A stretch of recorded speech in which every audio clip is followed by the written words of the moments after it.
आते हैं जी टॉपिक की तरफ। तमाम बच्चे फोकस इस वजह से भी रहेंगे कि मे बी मैं आपसे बार बार भी क्वेश्चन भी कर सकूं। तो एक मिनट में देखने में तहरीन भी आ गई हैं, मुईज, फुरकान, जारा, आई थिंक सारे स्टूडेंट्स आ चुके हैं, मरियम भी आ चुकी है। अच्छा, हमारे पास है जी, find the equation of straight line from the family of straight line. पहला क्वेश्चन मैं करना चाहूंगा फरवा से। जी फरवा, मैंने कल क्या बताया था, what do you mean by family of straight line? Sir Farwa. जो pass sir that passes through point of intersection, दो लाइंस के दरमियान में से जो पास होती हैं। सही है जईमा, आप बता दें इसके लिए मैं वर्ड कलेक्शन को क्यों इस्तेमाल कर रहा, why I am using the word family, what is the difference between collection and family may be?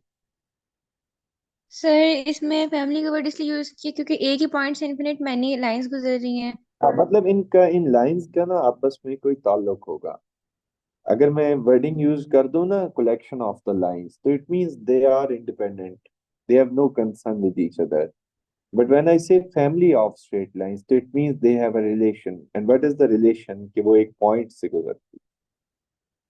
तो वो ये कह रहे हैं कि आप फैमिली ऑफ स्ट्रेट लाइन में से एक लाइन फाइंड करके दें। वी विल सी कैसे फाइंड होती है, फिलहाल तो हमें मतलब समझ आना चाहिए। Through the intersection of line this and this and perpendicular to the line this.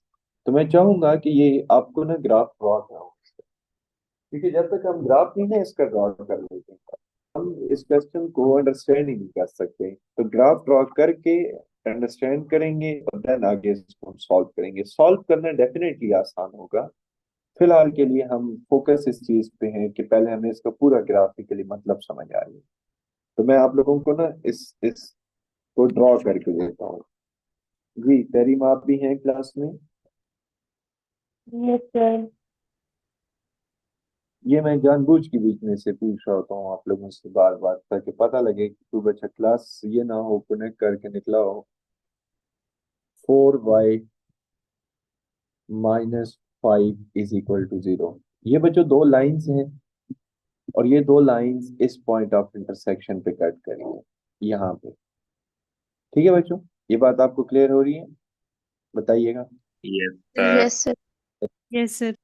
अच्छा, तीसरी एक लाइन होगी डेफिनेटली, जिसके ऊपर हमारी रिक्वायर्ड लाइन परपेंडिकुलर होगी। So let me draw the,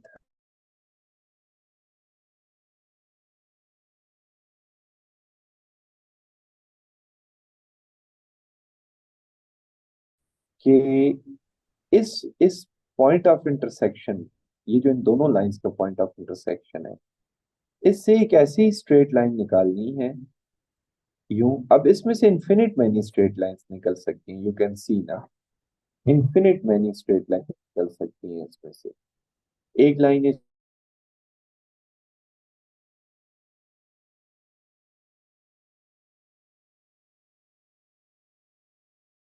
हो सकती है, ये फैमिली ऑफ स्ट्रेट लाइंस होंगी। क्यों? क्योंकि ये सारी लाइंस एक एक पॉइंट में से गुजर रही हैं। ये देखें, एक लाइन यूं जा सकती है।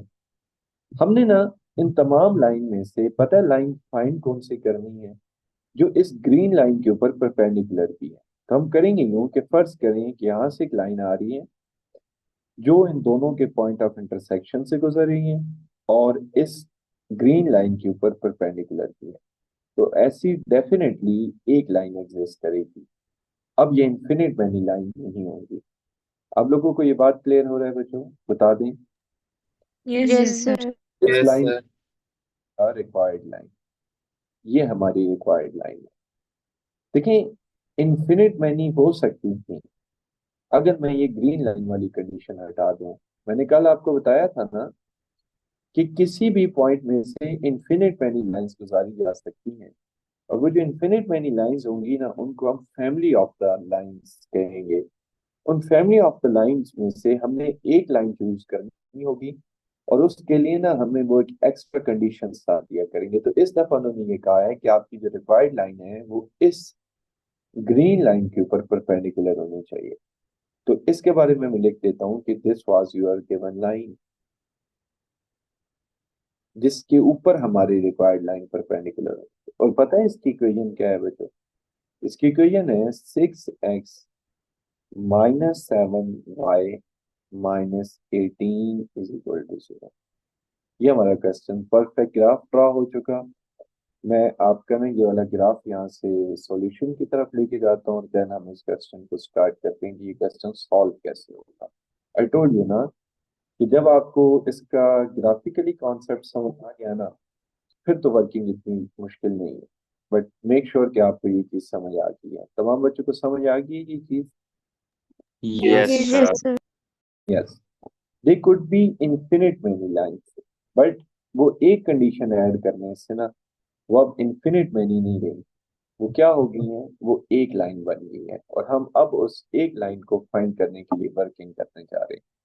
तो यहाँ इसको मैं अटैच कर देता हूँ। डेफिनेटली ये सॉल्यूशन कैसा नहीं होगा, उसके लिए हमने सिर्फ मैथ्स ही करनी है, ग्राफ नहीं करनी। इसका स्टार्ट यूं भी चलेगा। सॉल्यूशन कल हमने पढ़ा था, ये रिजल्ट बड़ा जबरदस्त किस्म का, वो यूं पढ़ा था, late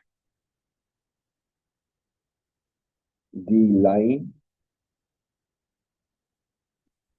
through the point of intersection, let the line through the point of intersection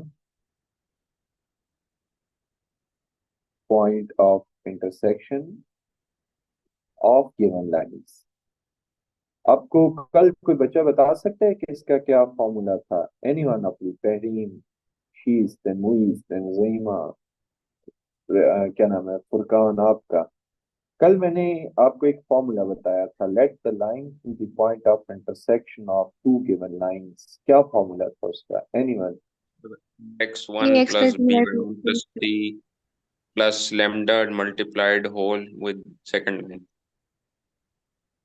उसको, हाँ, उसको यूं मैं मजीद अगर आपको शॉर्टकट बता दूं, तमाम बच्चे फोकस होंगे तो मैं आपको शॉर्टकट बताऊंगा। वो ये था कि पहली लाइन गिवन होनी चाहिए प्लस लैम्डा इनटू दूसरी लाइन आपको गिवन होनी चाहिए इज इक्वल टू 0। बस, this was the formula. Again repeating, पहली लाइन प्लस लैम्डा इनटू दूसरी line, this is the formula. समझ आ रही है बच्चों बात आप लोगों को? ये हमारा, Yes.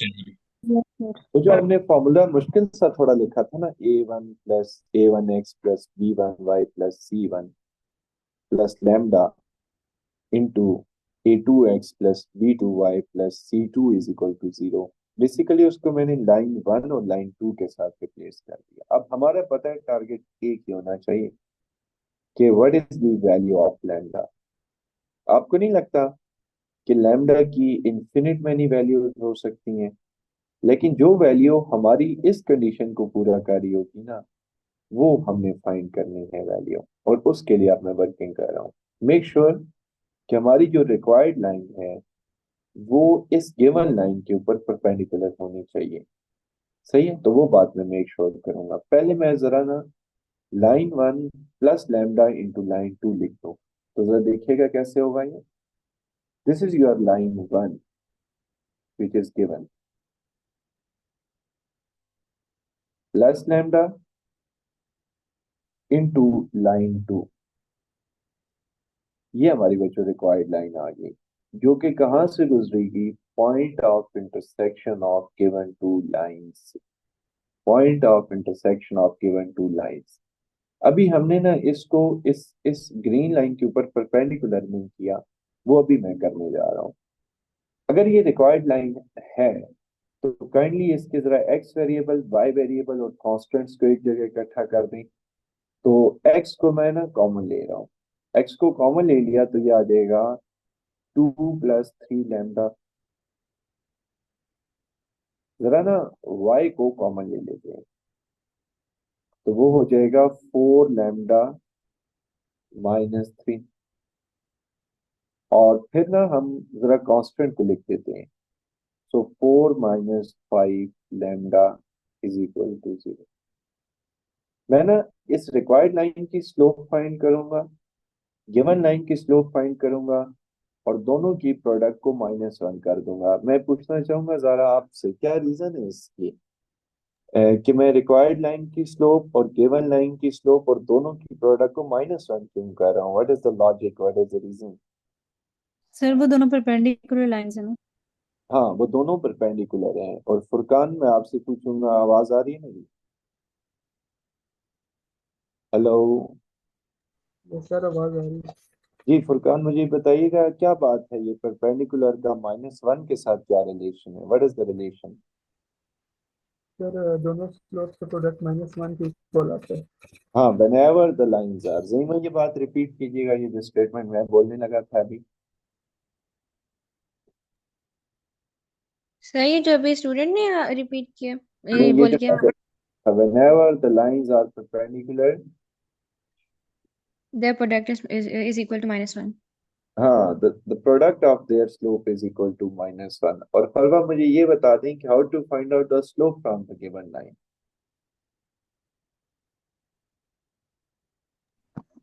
y is equal to mx plus c का फॉर्मूला लगाएं। y is equal to mx plus c। और तरीम, आपसे मैं ये पूछना चाहूंगा, y is equal to mx plus c के लिए आपने ना पहली बात ये मेक श्योर करनी होती है कि आपका y वेरिएबल लेफ्ट पे होना चाहिए, और बाकी तमाम constant he says it, okay ना, कि बाकी इसके अलावा तमाम जो स्टफ है हमें राइट साइड पे लेके जाना होगा। मुझे इस बात समझ आ रही है? Yes sir. सही। अब दूसरा काम आपने ये करना होगा कि आप इस y के साथ जो कॉफिशिएंट होता है ना, उसके साथ पूरी इक्वेशन को डिवाइड कर देते हैं। जी बच्चों, मोइज आपसे मेरा क्वेश्चन है, what is the Yes, sir. Slope intercept form of the given line? What is the slope intercept form? Sir ये माइनस में है, दोबारा बताइएगा। क्योंकि माइनस माइनस है, क्योंकि शुरू वाली वैल्यू माइनस में। नहीं नहीं, जनरल फॉर्मूला बता दे मुझे। सर वो एम, आगे वाला भूल गया, एम प्लस सी एच उसका structure. y is equal to, anyone who can repeat? mx plus c। y is please आप काइंडली मुझे यहाँ से m की वैल्यू बता देंगे? -2 plus 3 lambda divided by 4 lambda minus 3. Yes, great. जो x के साथ होता है ना, वो स्लोप होती है। सो -2 + 3 लैम्डा डिवाइडेड बाय 4 लैम्डा -3। ये बच्चों जो अभी वैल्यू आई है ना, दिस इज दी, यहाँ अगर आप इसको मेंशन करना चाहें तो मेंशन लाजमी कर दें कि what is this basically. This is the slope of given line या required line? Anyone? Required line. ये रिक्वायर्ड लाइन की स्लोप है। ये बात आपको क्लियर हो रही है बच्चों? बता दें। Yes, sir. Yes sir. अब ना, अब मैं ना इस ग्रीन लाइन की स्लोप फाइंड करने लगा हूँ। इस ग्रीन लाइन की जरा देखिएगा, उसकी स्लोप आसान हो जाएगी। मैं यहाँ पे लिख रहा हूँ आल्सो। आपके पास जो ग्रीन लाइन है उसकी इक्वेशन है 6x - 7y - 18 is equal to 0। जरा इसको सॉल्व कर लेते हैं। सो 7y इज इक्वल टू 6 -18 आ जाएगा। और अगर हम इसको डिवाइड कर दें, +18, अगर हम, अच्छा माइनस, नहीं ये मैंने ठीक किया था वैसे, किसी ने करेक्शन कराई है या मैंने खुद ही इसको माइनस को प्लस कर दिया? अब इधर देखना चाहो, अगर हम इसको डिवाइड कर दें Sir, 7 के minus 6x plus 18 है। क्यों? तो 7y उधर चला जाएगा ना। सही है सर, सही है सर, मैं हाँ, समझा उल्टा किया। नहीं नहीं, 18/7। अब जो इसके नीचे ना मैं लिख रहा हूँ general form again, y is equal to mx plus c। आपको क्या लगता है यहाँ से? जीमा आप बता दें, m कितना आ रहा है? 6/7। हाँ, 6/7। और इसके सामने पता है मुझे क्या लिख देना चाहिए? इसके सामने ये लिखना चाहिए, ये यहाँ लिख देता हूँ, चलेंगे। कि it is the slope of given line. किसकी स्लोप है बच्चों ये? Given given line. लाइन। हाँ, ये गिवन लाइन की स्लोप होगी। आपने दोनों चीजें पूरी कर दी। मैं यहाँ पे लिखने लगा हूं नाउ। अब ना जो रिक्वायर्ड लाइन की स्लोप है विच इज -2 + 3 लैम्डा और डिवाइडेड बाय आपके पास था 4 लैम्डा -3। ये आपके पास आ गई गिवन लाइन की स्लोप ना, इसकी और 6/7 की आप प्रोडक्ट -1 की इक्वल पुट करें। जी तनीम, आप बताइएगा वजह इसकी क्या हो सकती है, आपको क्या समझ आती है? दोनों लाइन परपेंडिकुलर थी। हाँ, whenever the lines are perpendicular the product of their slope is -1।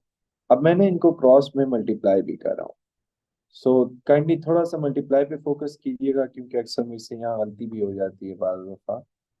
तो ये हो जाएगा -12 -18 लैम्डा और ये बच्चों क्या आ गया आपका -28 लैम्डा और +21।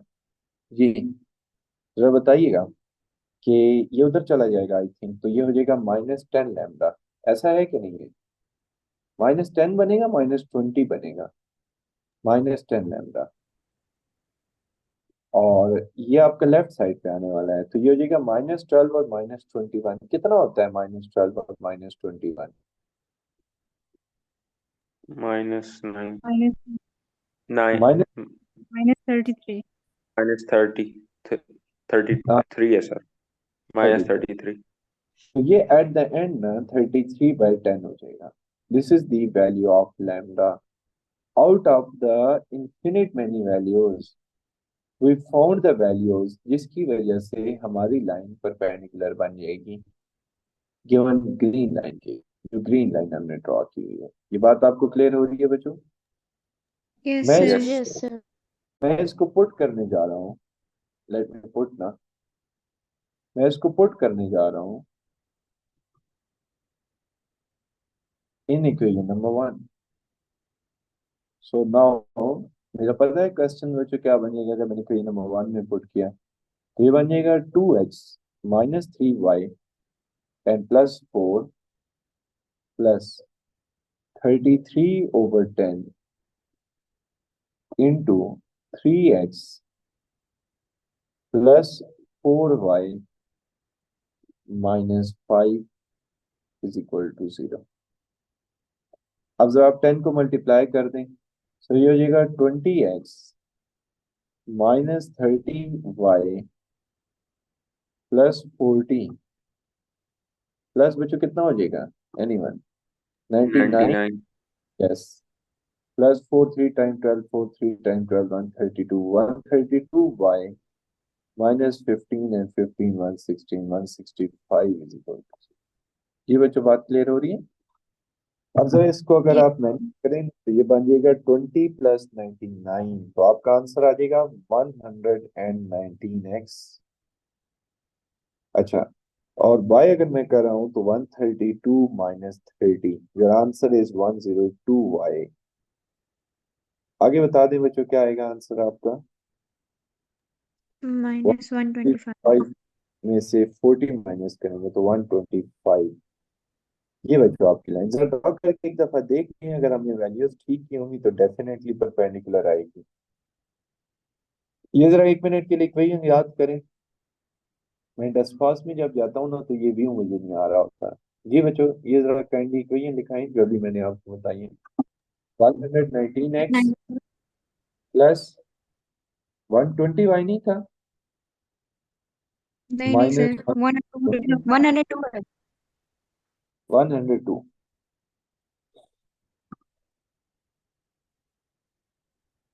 इधर देखें बच्चों 100% ठीक आया आंसर। पता है क्यों? ये देखें ये जो पर्पल लाइन है ना, क्या ये ग्रीन लाइन के ऊपर परपेंडिकुलर है? Yes sir. यस। और क्या ये जो हमारी यस पर ये जो ब्लू लाइन है और ये जो रेड लाइन है, क्या ये इन दोनों के पॉइंट ऑफ इंटरसेक्शन से गुजर रही है? Yes sir. Yes sir. तो देखें कितना बेहतरीन हमने कैलकुलेशंस की हैं। We found the equation of line जो कि इसके पॉइंट ऑफ इंटरसेक्शन से भी गुजर रही है और इस ग्रीन लाइन के ऊपर परपेंडिकुलर थी। अब आपको समझ आई है कि हम कैसे वर्किंग कर रहे थे बच्चों? Yes sir. Yes we had infinite many options ना।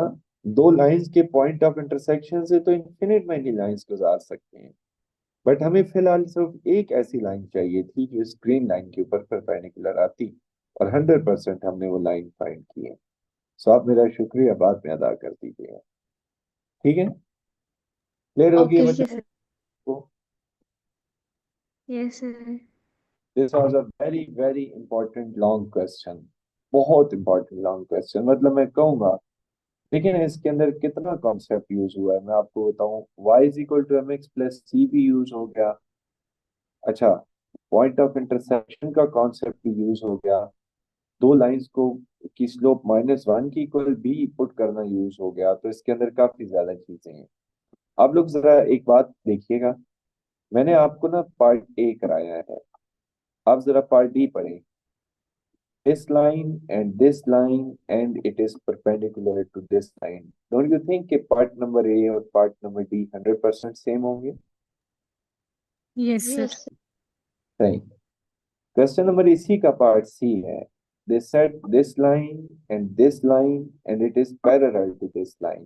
ये मैं खुद करा दूंगा, उसकी वजह है कि मे बी यहाँ ये जो A और 2A आ रहे हैं तो इसकी वजह से आपको कंफ्यूजन हो। फिलहाल मैं पार्ट बी करा रहा हूँ, देखिएगा। This line and this line, ये तो चले वही बात होगी। And curves of equal intercept from the axis, equal intercept from the axis, ये बात थोड़ी सी डिफरेंट है। इसके अंदर लैम्डा की वैल्यू कैसे फाइंड होगी, तो इसके लिए हमें वर्किंग करनी होगी। देखते हैं, पार्ट नंबर बी पहले कर रहे हैं। ये बच्चों बात क्लियर है आप लोगों को? पार्ट नंबर डी आप और पार्ट नंबर बी मैं आपको कराने जा रहा हूँ। The condition is different, quite different condition है इस दफा। तो उसी तरह हम इसको लेके चलेंगे कि पहले मैं थोड़ा सा लिख लूं और फिर हम इसको ड्रॉ करेंगे, फिर वर्किंग करेंगे, पूरी चीजों को उसी तरह लेके चलें।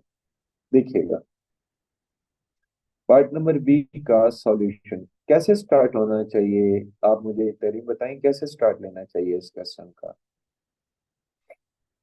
Line 1 plus lambda line 2।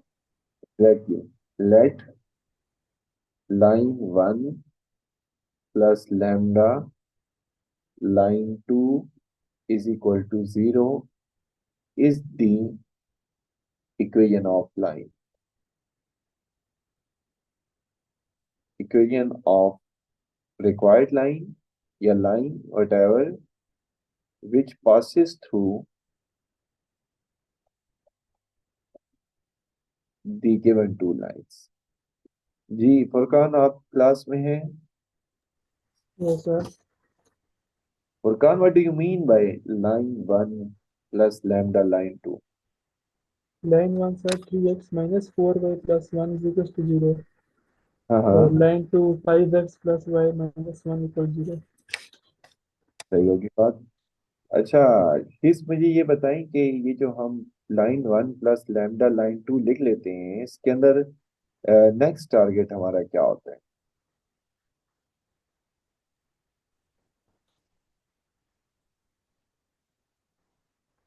Hello. ठीक है। Yes sir. अच्छा जी, क्वेश्चन मैं रिपीट नहीं करूंगा। सर वो इसको मल्टीप्लाई करके एक्स और वाई कॉमन लेकर उसको फिर सिंप्लीफाई करके उसका स्लोप ले लें। नहीं नहीं, हर दफा तो स्लोप नहीं लेनी होती, वो तो क्वेश्चन खत्म हो गए हैं। आपने मेरा क्वेश्चन सुना था? नो सर, आपने हाँ। बोला नहीं रिपीट करता तो खुद अज्यूम किया। आप गायब किधर हो गए थे, मुझे पहले ये बताएं। बस सर, अनएक्सपेक्टेड इंटरप्शन हो गई। सही है, सही। मैं क्वेश्चन रिपीट नहीं करूंगा, आंसर करें मुझे। Yes sir. सर ये एक्स और वाई को हम कॉमन लेंगे, उसके बाद एक्स अरे इंटरसेप्ट वाई मैं इंटरसेप्ट। मैं आपसे ये पूछ रहा हूँ कि टारगेट क्या है, तो यू नीड टू टेल कि we need to find out the value of lambda, just this is our target. ठीक है, मैं ये नहीं पूछ रहा कि हम फाइंड कैसे करेंगे, वो तो अभी डिस्कशन ही नहीं हुई ना।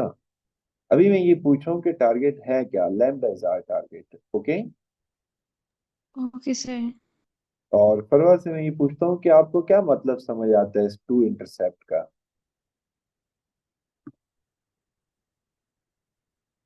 मेकिंग इक्वल इंटरसेप्ट का क्या मतलब समझ आता है?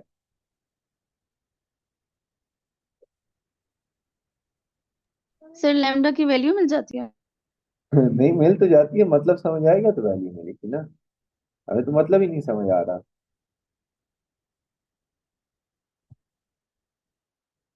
हाँ जरा क्या मतलब? सर टू मतलब ये है ना कि हम लोग उसमें एक्स इंटरसेप्ट और वाई इंटरसेप्ट फाइंड आउट करते हैं।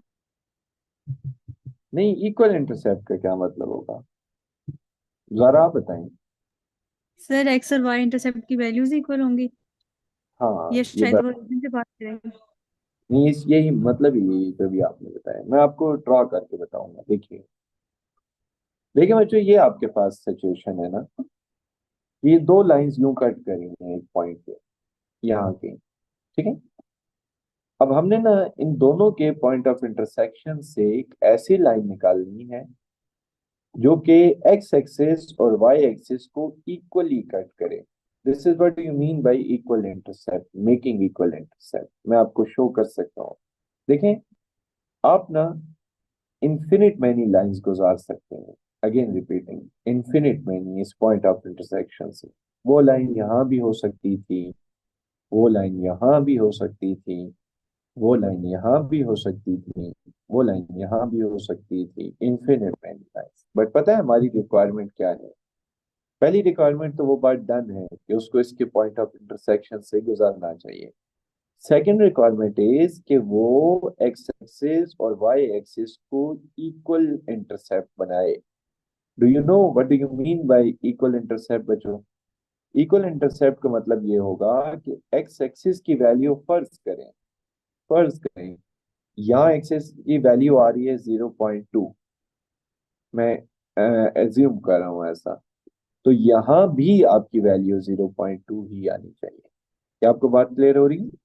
This is what do you mean y equal intercept, कि वो इन दोनों के पॉइंट ऑफ इंटरसेक्शन से तो गुजरे। ऐसा नहीं है कि वो आगे अपनी मर्जी करते फिरे, जहां मर्जी है चली जाए, नहीं।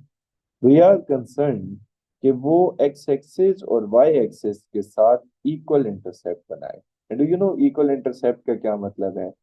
कि जो वैल्यू एक्स एक्सिस के कटिंग की हो वही वैल्यू वाई एक्सिस के कटिंग की होनी चाहिए। ये बात आपको क्लियर है? Yes sir.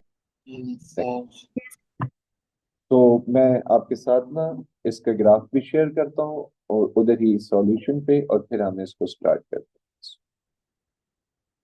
इक्वल इंटरसेप्ट, मैंने आपको कहा था ना कि लैम्डा की वैल्यू फाइंड करने के लिए ना वर्किंग वेरी करेगी question to question, and we have to identify the working कि अब हम इसके अंदर क्या करें। और फिलहाल हमारी सिचुएशन क्वाइट डिफरेंट है पिछली से। अब हम पता है क्या करने जा रहे हैं, हम इस इक्वेशन का एक्स इंटरसेप्ट और वाई इंटरसेप्ट फाइंड करेंगे और उसको हम इक्वल पुट कर देंगे। मैं आपसे व्हाइट बोर्ड शेयर कर रहा हूँ और सोल्यूशन स्टार्ट कर रहा हूँ। इसी तरह इस इक्वेशन को जरा सॉल्व करने लगा हूं मैं। एक्स को कॉमन ले लूंगा, 3 + 5 लैम्डा, वाई को भी कॉमन ले लूंगा, -4 + लैम्डा, और फिर कॉन्स्टेंट्स को अपनी जगह रहने दूंगा। 1 - लैम्डा = 0। कोई बच्चा बता सकता है एक्स इंटरसेप्ट के लिए क्या जीरो पुट करते हैं? Sir Y. Y good. So X intercept, I am going to find out the X intercept. आप लिख देंगे पुट y = 0। तो आपका आ जाएगा बच्चों x इंटू 3 + 5 लैम्डा और is equal to 1 - lambda, sorry -1 + lambda. Finally पता है क्या आ जाएगा? x इज इक्वल टू λ-1 अगर लिख दूं तो ज्यादा मुनासिब हो जाएगा, और डिवाइडेड बाय 3 + 5 लैम्डा। ये आ चुका है हमारा x इंटरसेप्ट। क्या आ चुका है बच्चों? ये एक्स इंटरसेप्ट। x intercept. अच्छा, कोई बच्चा ये बता सकता है कि वाई इंटरसेप्ट के लिए हम क्या जीरो पुट करें? एक्स। हाँ, एक्स। तो वाई इंटरसेप्ट के लिए ना मैं एक्स को जीरो पुट कर रहा हूँ। अच्छा, एक्स को जीरो पुट कर दें तो ये हो जाएगा आपका वाई इंटू -4 प्लस लैम्डा और is equal to -1 plus lambda. So finally, you are left with y is equal to lambda minus 1 divided by lambda minus 4. जी बच्चों, ये बात क्लियर हो रही है आपको? Yes sir. Yes sir. उन्होंने गिवन किया था कि हम x इंटरसेप्ट और y इंटरसेप्ट इक्वल होने चाहिए, तो आप जरा ना इनको इक्वल पुट कर दें। x इंटरसेप्ट की ये वैल्यू है जो भी लिख रहा हूँ, और y इंटरसेप्ट की ये वैल्यू है जो अभी लिख रहा हूँ। ये क्यों इक्वल पुट करें ज़ईमा? आप रिप्लाई कीजिएगा इस बात का।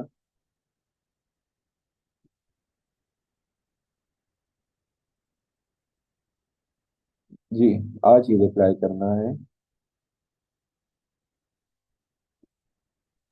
सर क्योंकि इक्वल इंटरसेप्ट्स बना रहे हैं इसलिए हम लोगों ने। हाँ, ये ज़ईमा की आवाज़ सुनी है। खरो, आपने रिप्लाई किए हैं? यस। ओके, मुझे यहाँ से बता दीजिएगा कि लैम्डा की वैल्यू कितनी आ रही है। So lambda is equal to -7। Is everything okay बच्चों? बता दें क्लियर। मोइज, आपको बात समझ आ गई है? Yes sir. This is the value of lambda. अब मैं पुट करना चाहूंगा इस वैल्यू को इक्वेशन नंबर 1। सर हम ये डायरेक्टली एक्स से तो निकाल सकते थे वैसे। किस तरह निकाल सकते थे? मतलब आपने पहले वाई का इंटरसेप्ट लिया, बाद में एक्स का इंटरसेप्ट लिया, हम डायरेक्टली एक्स का इंटरसेप्ट लेके नहीं निकाल सकते थे? नहीं, दोनों वैल्यूज निकालना जरूरी है, अदरवाइज हम नहीं मैनेज कर सकेंगे, क्योंकि दिस कि एक्स इंटरसेप्ट और वाई इंटरसेप्ट इक्वल होने चाहिए, तो हमें तो ओके। दोनों फिर इस वजह से। सो -7/4 into line 2, which is 5x plus y minus 1 is equal to 0. 4 से ना मल्टीप्लाई करते हैं, सो 12x minus 16y plus 4 minus 35x minus 7y plus 7। तो मुझे ये बता सकते हैं फाइनल इक्वेशन में जो क्या आ रही है? 12x minus 35 कितना हो जाता है? -23। x और -16 और 23y हो जाएगा ना, आई थिंक, और yes plus sir. Equal to 0। ये सही में आपने पिछले क्वेश्चन के अप्लाई नहीं किया था। सर वो मेरा नेट कुछ हो गया था, वो मैं क्लास में बैक हो गई थी, दोबारा आई हूँ। और शीस, आप बीच में क्यों गायब हो गए थे? नेट जिंदाबाद सर। अच्छा, अब आप पाकिस्तान में आए हैं, पता लग गया है। सर 23 वेलकम ना करें, शादी होना पड़ेगा। 23x 23y क्या इक्वेशन है बच्चों हमारी? माइनस है दोनों और आगे पॉजिटिव है, ठीक है।